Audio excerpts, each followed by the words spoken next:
All right. So we covered this.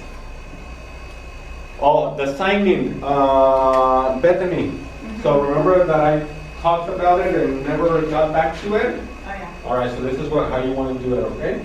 So put essay lesson, the date, and then your name. And this is where I'm going to be signing. Okay. Okay?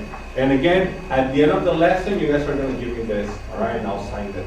And at the end of the semester, you guys are going to turn it into the professor. Okay. All right? Before I forget. All right, and now let's do the diphthongos. You guys remember the diphthongos? Yeah. What are the diphthongos in your own word?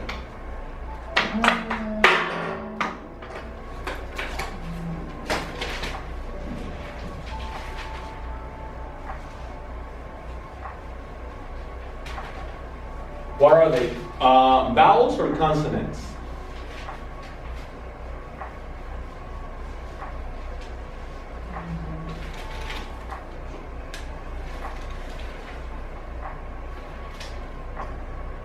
Vowels. All right. Why are they crucial in Spanish, especially with reading? Because they create a different sound. All right. And we're going to divide them into two groups. Does anyone remember those two groups?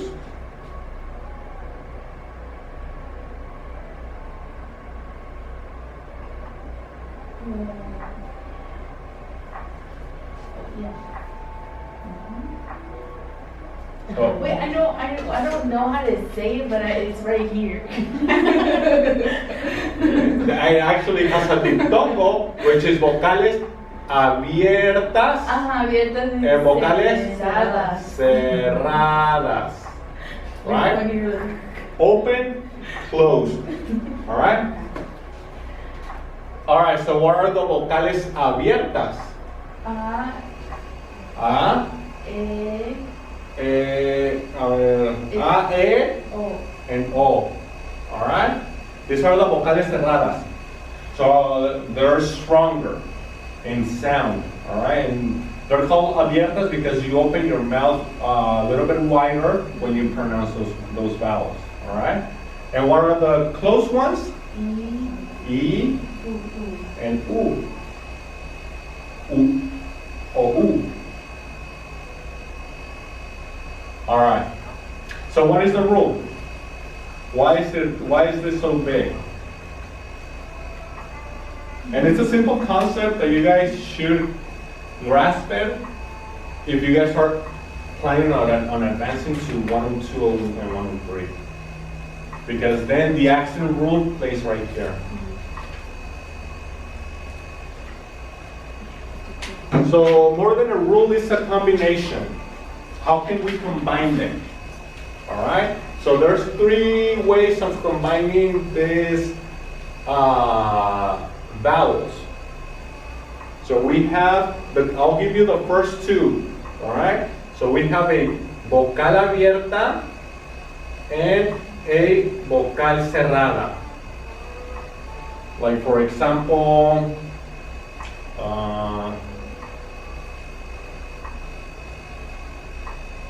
abierta, encerrada.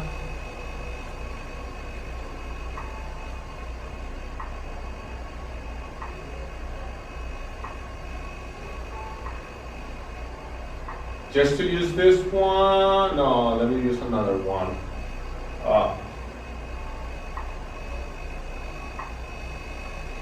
Let's use this one.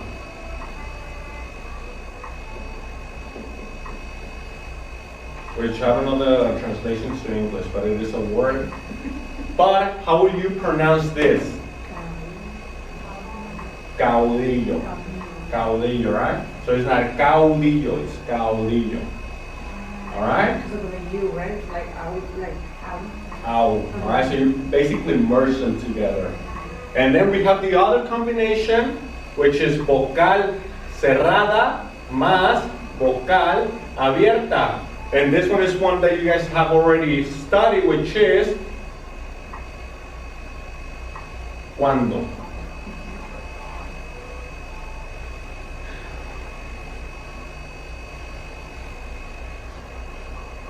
And what that is also telling you is that the nucleus of the syllable is the two vowels. You don't break it into a vowel. In Spanish, usually every syllable carries a vowel, a single one, except with these combinations. All right? Now, what's the third combination?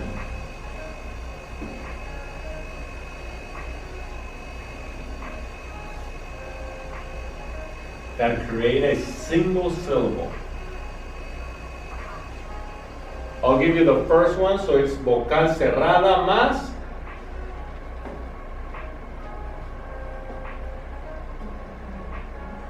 vocal cerrada.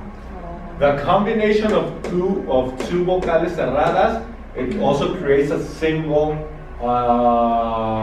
syllable. And I'll give you an example, right? So, ciudad. Ciudad. All right? Ciudad. Now, let's do this exercise really quick, all right? All right. So how should Maria be pronounced?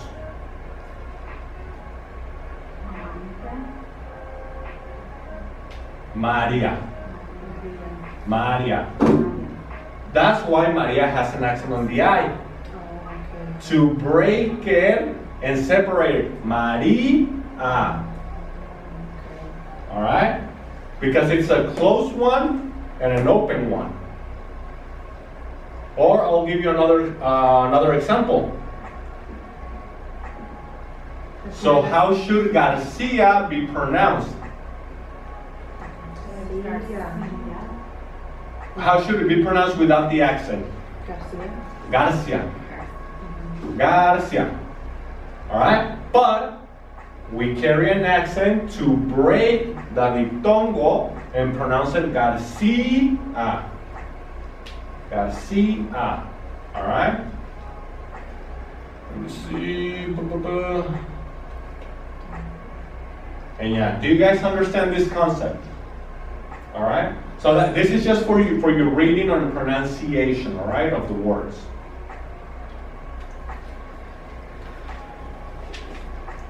Any questions on that? All right, so we have diphthongos. Now we're going to use the usage of ser. All right, and this is crucial again because in Spanish we have two verbs that mean the same thing in English. For someone that doesn't speak Spanish as their first language, this is very complicated. All right, and for someone that actually does speak Spanish, they do it automatically, but they don't know why. All right. So I don't know if on the test the teacher is going to have list the when is ser is going to be used, and then you guys have to basically write them. All right. Mm-hmm. So did you guys go over that with the homework or anything like that? Well, I don't know. I'm throwing numbers. All right. So I have him right here. All right. So let's work on the usage of ser, and we're going to give examples. So, ser, first of all, this conjugation is on the present tense. All right, present tense. All right. So let's do this. Use ser to identify people or things. All right. So, having the conjugation there, how would you use ser to say he is a boy?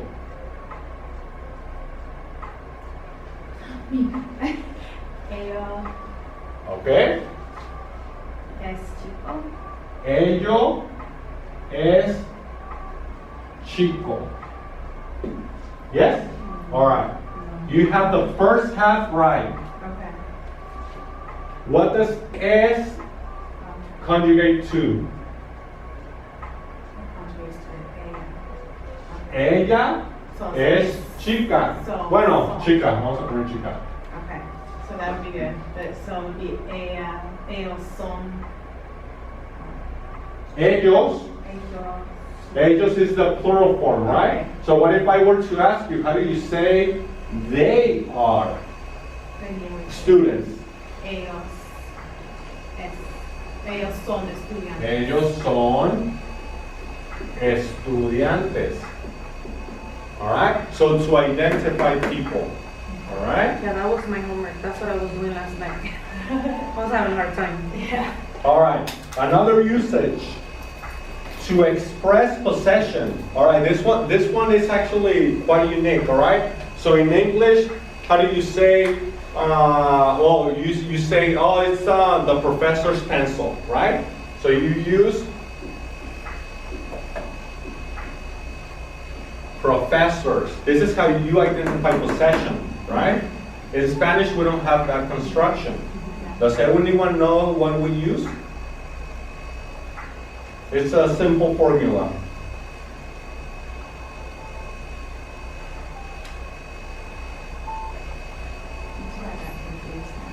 All right. So it's in the book. Let me just go over the book really quick because just so I don't confuse you guys. But it's really simple. If you guys memorize. Is? No. I mean, you may use es, but the formula that the book gives you is use noun plus de plus the owner. All right, so noun plus de plus owner. All right, so how would you say it's the professors? Mm-hmm. So es de el profesor. This is the equivalent to saying it's the professors. All right? Now, did anyone read the book? What happens to this? They combine and become down. They combine and become del. Yes. All right? So you guys, don't forget this, native speakers. Del. All right? It's only when you're using it with el. All right? With the definite article el and de, the conjugation, the preposition de, they combine and then you create del. And there's only one L is after de, right? Yes. Okay. Yes. All right, so how would you say it's the student's book? All right, but where do you, book? It's the student's book. Es el libro de el estudiante. Do you agree with that? So she said, es el libro del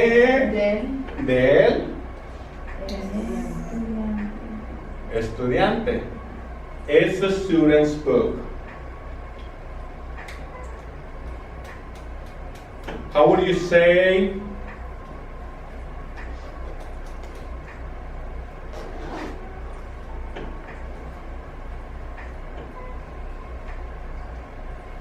it's the girl's dog?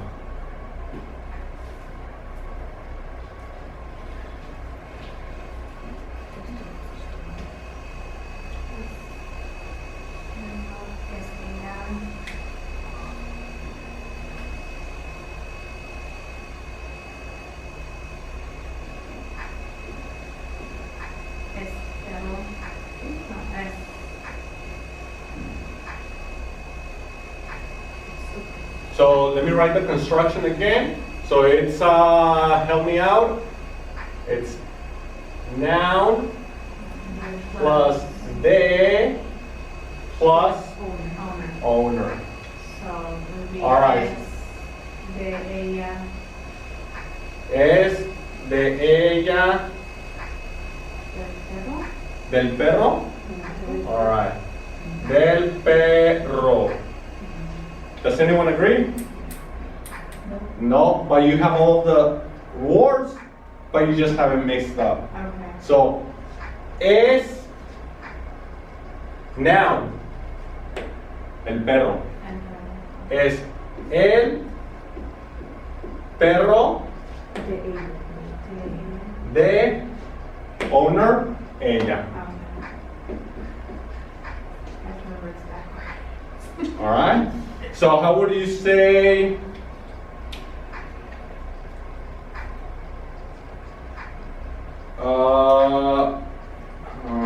from your vocab? Let me see.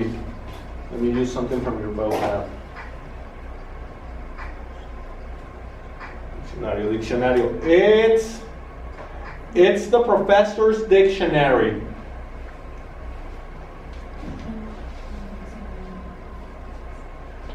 Anna, you know this one.